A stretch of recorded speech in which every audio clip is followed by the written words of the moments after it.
שלום, אני אלדד שמח מדוקטור פיקס תקן זאת בעצמך.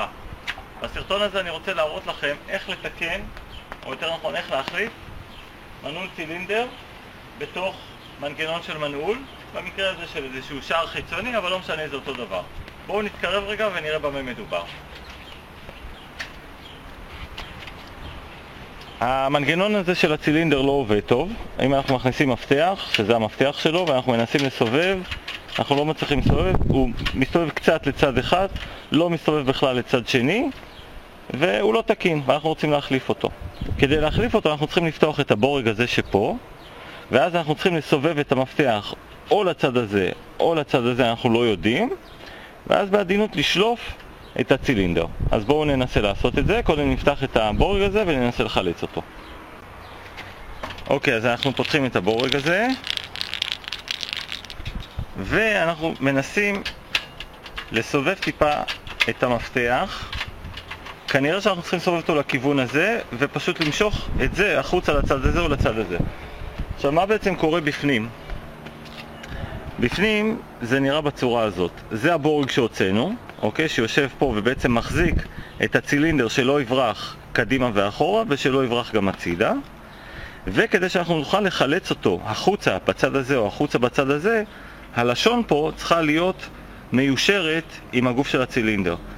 במצב רגיל הלשון נמצאת בצורה הזאת. כשהמפתח יוצא החוצה, הלשון טיפ-טיפה מוסטת הצידה, ולכן הוא לא יכול לצאת. אנחנו צריכים להכניס את המפתח, לסובב את הלשון בצורה כזאת שהיא תהיה ככה, מיושרת בצד הזה וגם בצד הזה, ואז אנחנו נוכל להוציא את הצילינדר. מכיוון שהצילינדר הזה דפוק, אנחנו לא יכולים לסובב, אנחנו יכולים לסובב את המפתח רק בכיוון אחד, ואנחנו בעצם לא מסוגלים להגיע למצב, אנחנו מגיעים למצב שהוא ככה, שהלשון נמצאת בצורה הזאת. אנחנו לא יכולים להגיע למצב שהלשון מיושרת, כי אנחנו מסובבים את הצילינדר בצד אחד, אבל בצד השני אנחנו לא יכולים לסובב אותו.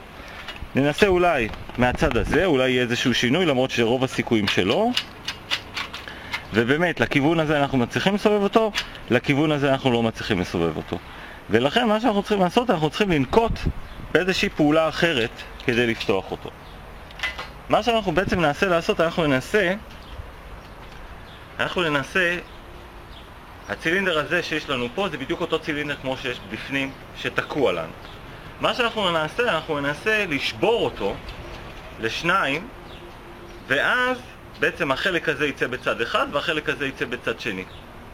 איך אנחנו יכולים לעשות את זה? אנחנו יכולים לשבור אותו בגדול בשתי צורות. צורה אחת, הוא יושב פה בפנים, הוא כאילו יושב ככה בצורה הזאת, ואפשרות אחת לשבור אותו זה לתת לו מכה ככה בצורה הזאת, ואז בעצם החלק הזה שפה, שהוא חלק, אם אתם רואים, החלק הזה שפה הוא חלק מאוד מאוד צר, ורוב הסיכויים שהוא זה שיקרוס ראשון. ככה זה גם בנוי בצורה הזאת. דרך אחת זה כמובן לתת מכה, איכשהו להחזיק אותו, יש לו פה משהו שמחזיק אותו כאן, לתת מכה ככה בצורה הזאת ולשבור אותו.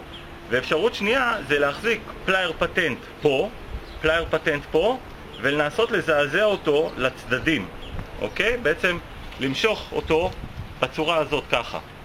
לא מכה ככה, אלא ככה בצורה הזאת. רוב הסיכויים שזה כן יקרוס וכן יישבר. אז מה שאנחנו נעשה, אנחנו נחבר פלייר פטנט אחד פה, פלייר פטנט אחד פה, ואנחנו פשוט ננסה לזעזע אותם בצורה כזאת. עכשיו, כדי שיהיה לנו קצת יותר מקום לתפוס את הפלייר פטנט, אנחנו נפרק את הלוחיות האלה של הידית, לוחית אחת מפה עם 4 ברגים, לוחית אחת מפה עם 4 ברגים, וזה ייתן לנו עוד 4-5 מילימטר לפחות של מקום אחיזה לפלייר, ואנחנו צריכים את מקום האחיזה הזה. אז נפרק את הלוחיות האלה ונמשיך משם. פשוט מפרקים את הברגים, 4 ברגים בכל צד, ואז ככה אנחנו נרוויח עוד מרווח שדרכו אנחנו נוכל להחזיק את הצילינדר. אוקיי, מה שאנחנו עשינו, את זה לא הצלחנו להוציא מהמקום, אז זה לא כזה קריטי, פשוט קצת הזזנו את זה הצידה בשני הצדדים כשתהיה לנו גישה. ומה שאנחנו עושים, אנחנו עכשיו נחבר פלייר פטנט אחד בצד הזה פה, פלייר פטנט שני פה.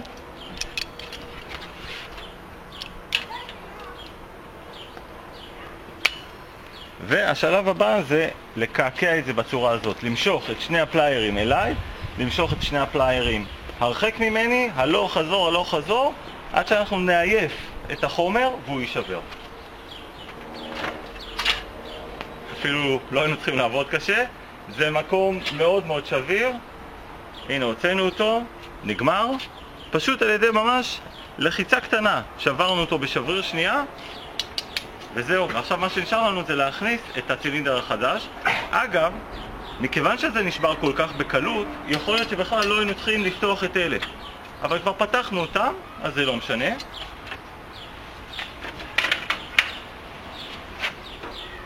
אנחנו כמובן צריכים להוציא מבפנים את החתיכה שנשארה. אוקיי, זאת החתיכה של הלשון שלא רצתה להסתובב לכיוון שאנחנו רוצים. הוצאנו אותה גם כן. ומה שנשאר עכשיו זה להכניס את הצילינדר החדש למקום שלו. אתם רואים, אנחנו צריכים לסובב את הלשון בצורה כזאת שהיא תהיה ישרה בצד הזה ובצד הזה, ופשוט לדחוף אותו פה במקום ולחבר את הבורג שלו. לפני שאנחנו נחזק את הלוחיות, אנחנו רק נראה שהוא עובד כמו שצריך. מהצד הזה, מהצד הזה, ומה שנשאר לנו זה כמובן לחזק את ארבעת הברגים האלה בכל צד. אני ילדה צומח מדוקטור פיקס, תקל זאת בעצמך. בסרטון הזה הראיתי לכם איך אפשר לקחת מנעול צילינדר תקול שלא מסתובב טוב, לשבור אותו, להחליף אותו ולשים במקומו מנעול צילינדר חדש. כנסו לאתר שלי, יש שם עוד הרבה סרטונים בשבילכם שיסבירו לכם איך לתקן כמעט כל דבר בבית. עשו בהם שימוש, שתפו אחרים, שתפו אותנו, הגיבו, ואתם גם מוזמנים להגיע לסדנאות שלי. אז להתראות.